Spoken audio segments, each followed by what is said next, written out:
අපි ඇවිදිනවා එන සීතලේ කැලෑවක. කැලෑවක් කිව්වට මහ ජන කැලෑවක් නෙමෙයි. සාමාන්‍ය පොඩි කැලෑවක් මේක මේක කාලෙක ඉස්සෙල්ලා මේ හොඳට ලස්සන ගස් තිබ්බා. පස්සේ ගිය අවුරුද්දේ ආපු ලොකු ස්ටෝම් එකකින් ඔක්කොම පැලෙනවා. පැනන පොඩ්ඩක් ඉස්සරහට ගියාම ලස්සන මේ වෝක් එකක් තිබ්බ හොඳ ලස්සන මේ ෆොරස්ට් එකක් නේ. ඒකම දෙන්නේ මේක මේ අර මෑන් බිල්ඩ් එක වගේ නේ ගස් තියෙන උඩ හින්දා පොඩි හුලඟටත් කඩා ගන්නවා මේ රටේ. ආවටත් මේක බලන්න එන්න ඕන නම් එන්න ආයෙත් වලට.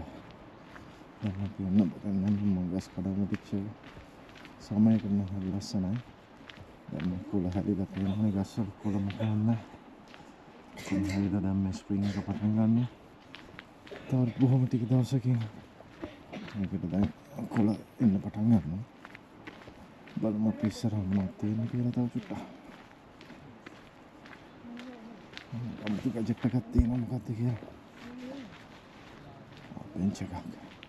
මේක අලුතෙන් හදපු එකක්. මේක දිහා කළා දාලා මේ දැන් ආපහු මේකට මේ හදාගෙන යන්න හදනවා. එතන මේ ගස් ඔක්කොම කනවා කපලා දාලා.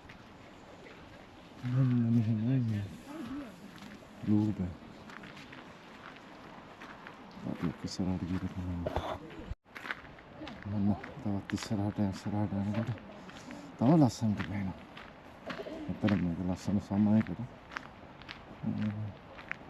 දැන් පාරක් නෑ ඉතින්. වට සීතලයි. අවිදින කාලයක් නෙමෙයි මේක.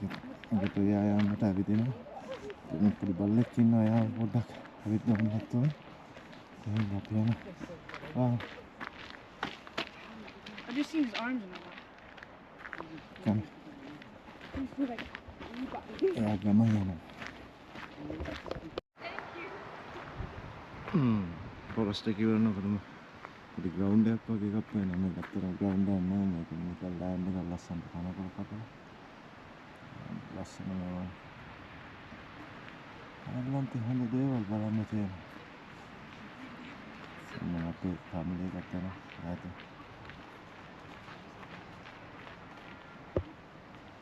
no.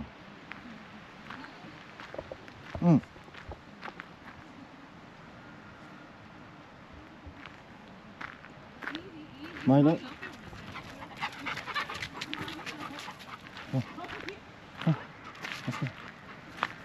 Milo. කොහමද අපේ බල්ලා? බලන්න. මේ දාංගලයක් තියෙන මට.